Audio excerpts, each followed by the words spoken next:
éramos como el juguete sexual de todos estos criminales de las FARC.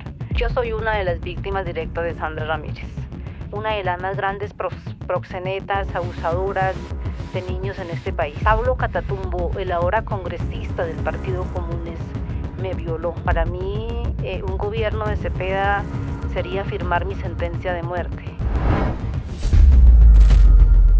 En Colombia hay historias llenas de dolor, de resiliencia, de fuerza, que merecen ser contadas. Hoy nos acompaña Daisy Guanaro. Ella fue una de las tantas niñas que la guerrilla reclutó y fue llevada de manera en contra de su voluntad. Daisy, es un gusto tenerte en Revista Poder. Muchas gracias y les agradezco mucho por haberme invitado. Daisy, para que las personas que nos ven te conozcan un poco más, cuéntales quién es Daisy. Pues Daisy es una mujer sobreviviente que sobrevivió de la tragedia del secuestro que para muchas personas se conocen como reclutamiento forzado. Para mí esa palabra no existe, para mí es secuestro, porque cuando ustedes lo obligan a ser parte de un grupo criminal a la edad de 10 años, es un secuestro. Y eso fue lo que me pasó a mí y sobreviví. Y eso es lo que soy, pero ser sobreviviente o víctima del conflicto ahora no me define. Lo que me define es la mujer empoderada, resiliente, que es una mujer común y corriente, únicamente que tiene una verdad para contarle al país y al mundo. ¿Qué fue ese impulso o eso que te animó a ti a alzar la voz, a contar tu historia, a que las personas sepan una realidad que viven muchos niños y muchas personas en nuestro país?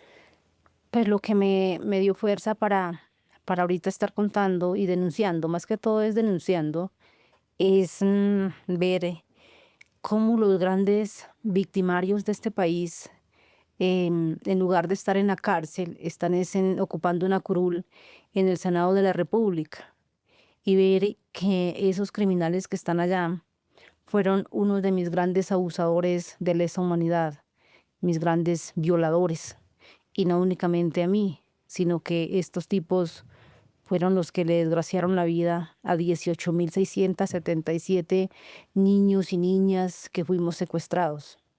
Eso fue lo que me dije yo un día, pero a mí, ¿qué es lo que me pasa?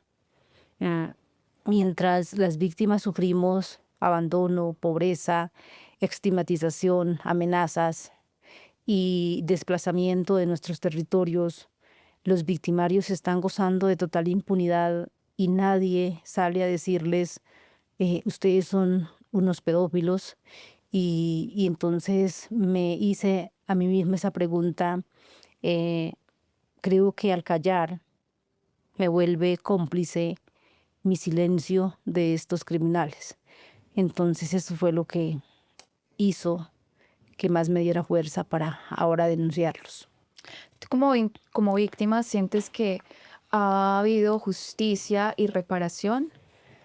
No, yo creo que el gran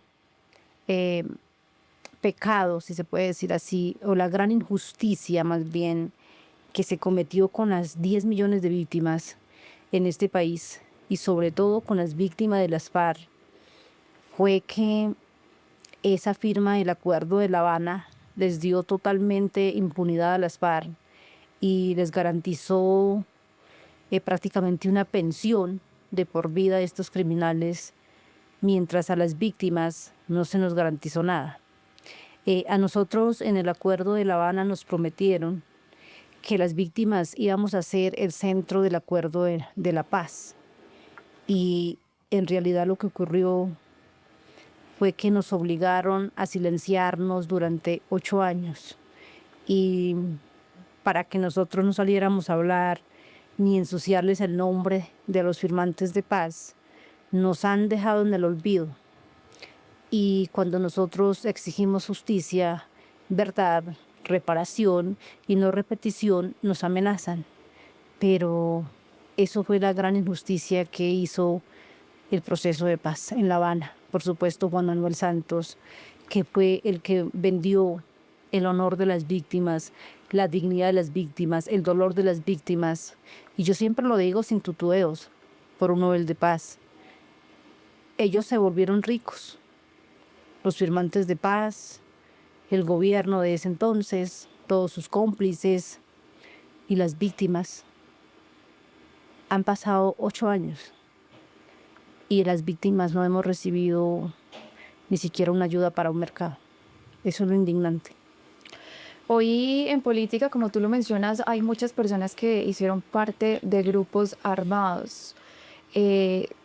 ¿Tú cómo consideras frente a esto que recibirían una real reparación ustedes, las víctimas?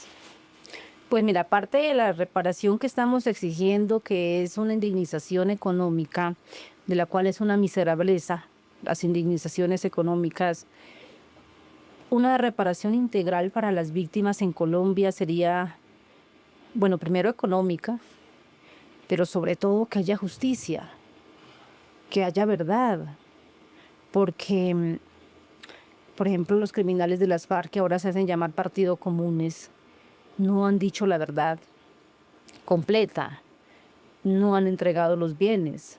Es increíble, hace poco salió un informe de la Procuraduría donde dicen que las FARC únicamente han entregado un 5% de todos los bienes y el oro que tenían en la guerra para financiarse. Y que en el acuerdo de paz ellos se comprometieron a entregar en su totalidad todos los bienes que las FARC era fue el grupo terrorista más rico del mundo, porque ellos se financiaban con muchísimo dinero del narcotráfico para sostener esa guerra en Colombia. Cuando ellos firman ese acuerdo de La Habana, prometen entregar esta cantidad de dinero para reparar a las víctimas.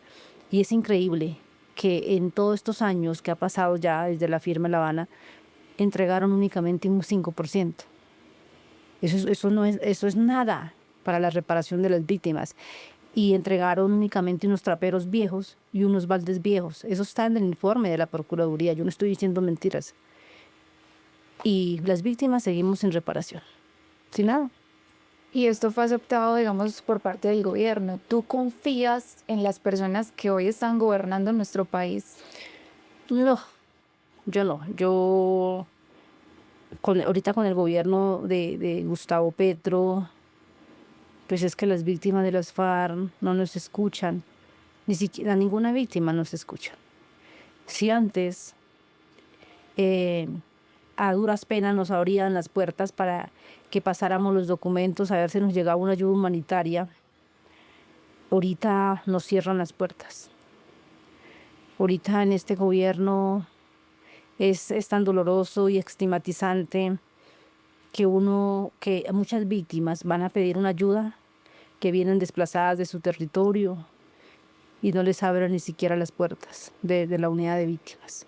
Y el dinero que dan, porque cada año hay un presupuesto para la unidad de víctimas, precisamente para que reparen a tantas víctimas, ese dinero no le está llegando a las víctimas, sino que estos politiqueros están cogiendo la unidad para las víctimas como una olla de corrupción para hacer politiquería con el dinero de las personas que debería llegarles a plata, a la gente que está sufriendo.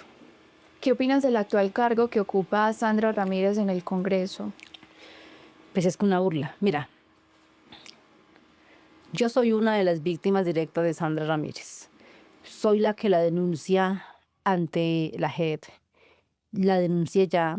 Le estoy solicitando a la Jurisdicción Especial para la Paz que incluya a Sandra Ramírez en el macrocaso 07, que es el macrocaso que lleva la violencia sexual de los niños que sufrimos en la guerra.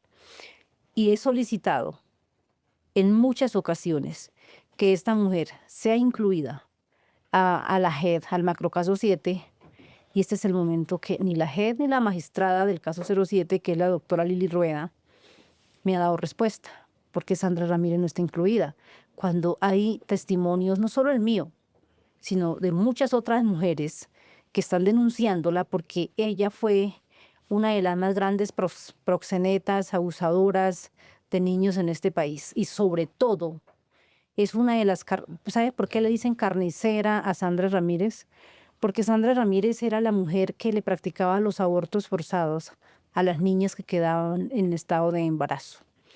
Yo fui víctima de esta mujer cuando tenía 12 años en San Vicente del Caguán, porque esta mujer me obligó a mí y a otras niñas a desfilar en ropa interior y me hizo que Pablo Catatumbo me abusara. Pablo Catatumbo, el ahora congresista del Partido Comunes, me violó a mí. Al siguiente día, Sandra Ramírez vuelve y nos hace desfilarle a otros pedófilos asquerosos, borrachos, a mí, y me hace colocar, lo único que cambió fue la ropa interior. Y en esa ocasión me viola otro viejo pedófilo asqueroso.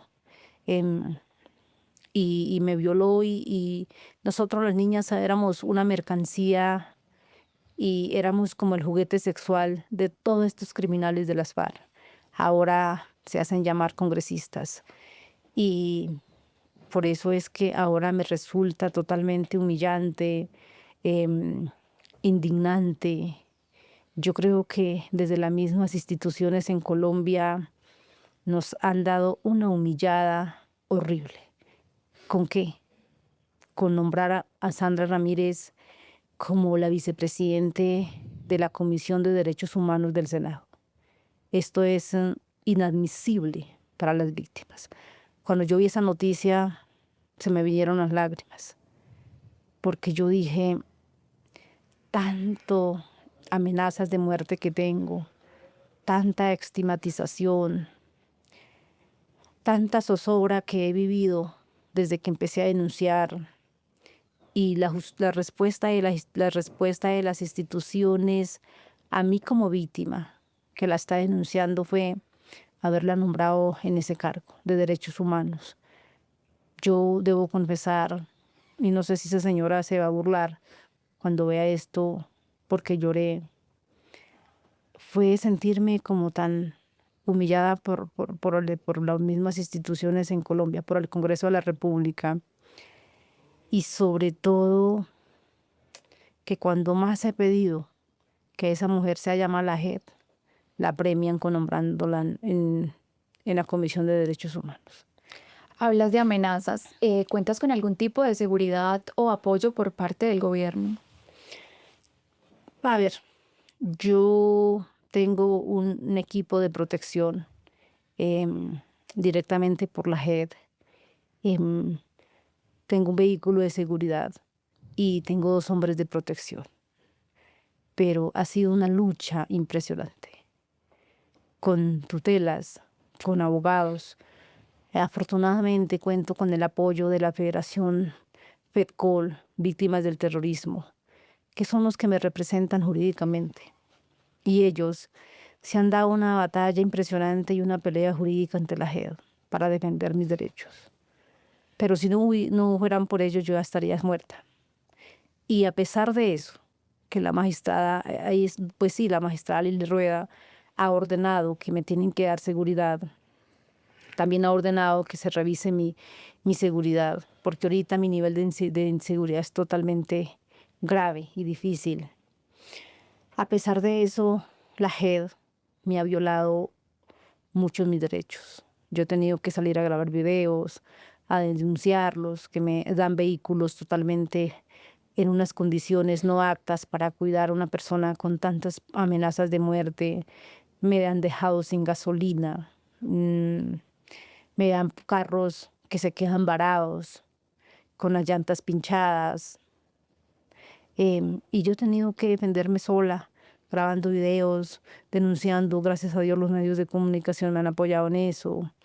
Si no, yo ya estaría muerta. En muchas ocasiones he tenido que irme en Transmilenio porque me dejan sin gasolina. O si no, se vara el carro y entonces se deja parqueado allá y ya. Entonces yo he decidido irme en Transmilenio Y mm, le digo a los muchachos, ellos no tienen la culpa, los muchachos que me acompañan, pues nos tocó irnos en Transmilenio porque ¿qué vamos a hacer? Pero imagínese para alguien que me quiera asesinar, me asesina en Transmilenio. Es que es más, si quisieran asesinarme, ya me hubiesen matado. Porque soy muy vulnerable. Yo soy activista, soy líder por esta causa, pero pues yo no soy una persona de dinero. Yo no tengo plata. Es más, es tanto el acoso que sufrió en este país que donde me dan trabajo me echan porque les da miedo darme un trabajo. Esa es la vida de una líder social en este país. Frente a toda esa falta de garantías para los líderes sociales en nuestro país, ¿qué cualidades debe tener un líder político hoy para ganarse tu voto y por quién piensas votar en las próximas elecciones? Por supuesto que mi voto no va a ser por Cepeda. Para mí, un gobierno de Cepeda sería firmar mi sentencia de muerte si yo votara por él. Cepeda ha sido el amigo y defensor histórico de las FARC. Cepeda fue el amigo íntimo de Santrich.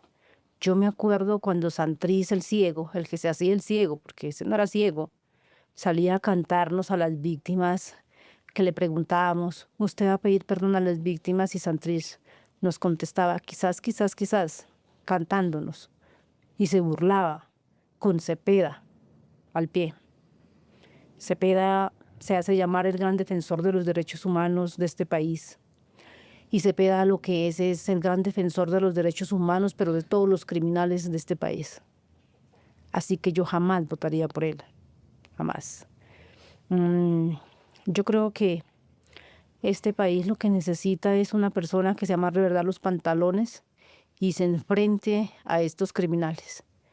Así que, bueno, yo creo que hay que ser coherente en todas las cosas. Y yo estoy con la persona o con el candidato presidencial que le prometa a las víctimas que por lo menos va a reformar a la JEP, que va a hacer justicia y que nos prometa que estos pedófilos criminales de las FARC van a ser juzgados. Yo estoy con ese candidato y yo creo que hay un solo candidato que está prometiendo acabar la JEP o por lo menos reformarla. Yo no estoy con ningún candidato que diga que va a continuar con la JEP sin hacerle ninguna reforma. Así que yo creo que es suficiente por quién voy a votar. ¿Cree que en Colombia hemos olvidado a las víctimas, que hemos olvidado demasiado rápido como país? Yo creo que a Colombia les hace falta mucha empatía, mucha solidaridad por las 10 millones de personas que sin importar cuál grupo criminal fue nuestro verdugo, les hace falta mucha solidaridad. Yo, mire, debo dar un ejemplo. Ayer, en el día 9 de abril, que se conmemora la conmemoración de las víctimas y la solidaridad por nosotros, es tan doloroso ver que ni siquiera el Congreso de la República, los que se hacen llamar los padres de la patria, asistieron a la conmemoración del Día de las Víctimas. Víctimas que íbamos con la esperanza que nos escucharan al menos 3 minutos. Las víctimas en Colombia tienen un año, tienen que esperar, un año para ir al Congreso y que las escuchen 2 minuticos. 2 minutos. Que en esos 2 minutos hay que contar la historia. Imagínense la historia que nos pasó y lo que nosotros queremos. Y ayer las víctimas fueron. Y estos señores congresistas, unos sinvergüenzas, porque para mí son unos sinvergüenzas los que no fueron, y los representantes de la Cámara no fueron tampoco, no asistieron. Y las víctimas se fueron llorando. Y haber que tenido que levantar la sección porque no hubo quórum para seguir con el debate de las víctimas y escuchar a las víctimas, es una vergüenza absoluta, es una vergüenza. Ahí nomás se muestra la falta de compromiso del Estado colombiano con las víctimas de Colombia, el desprecio. Hablaba de Iván Cepeda. ¿Cree usted que si Iván Cepeda ganara la presidencia de nuestro país, empeoraría esta situación para ustedes como víctimas? Por supuesto, porque los líderes sociales, las mujeres y hombres que somos líderes y que nos enfrentamos a denunciar, por ejemplo, a los pedófilos criminales de las FARC, que ahora se llaman partidos comunes, nosotros no tendríamos ninguna garantía. Porque Cepeda, pues por supuesto, está con comunes. Cepeda, pues es el aliado político ahorita del Partido Comunes. Inclusive de esos guerrilleros acaban de decir que ellos apoyan la campaña de Cepeda. Y como para una víctima como yo, para una mujer sobreviviente de esta tragedia del reclutamiento forzado, que denuncia a estos criminales, no tendría ninguna garantía. Yo creo que me matarían al siguiente día. Eso es lo más difícil para los líderes sociales, que nos enfrentamos a esos grupos criminales que Cepeda llegar a ser presidente. No tendríamos garantías. Daisy, un mensaje que quiera enviarle a usted a todas las personas que la ven, al pueblo colombiano. Pues yo el mensaje que le envío a los colombianos es que no voten por una persona que ha sido el amigo histórico de las FARC, de los grupos criminales. Y el mensaje que le envío a las víctimas en Colombia es que es el momento de hablar, de denunciar, que a las víctimas nos mantuvieron durante 8 años en el silencio, escondidas por miedo. Es el momento que las víctimas, como yo siempre digo, tengamos voz y denunciemos sin miedo. Por eso es que yo ahora no me quiero quedar callada. Denuncio a todos los que me hicieron daño, porque los pedófilos criminales de las FARC, que ahora están como congresistas, son unos violadores de niños, criminales, secuestradores, que están en total impunidad y que ahora se la dan los adalides de la moral, cuando lo único que son criminales.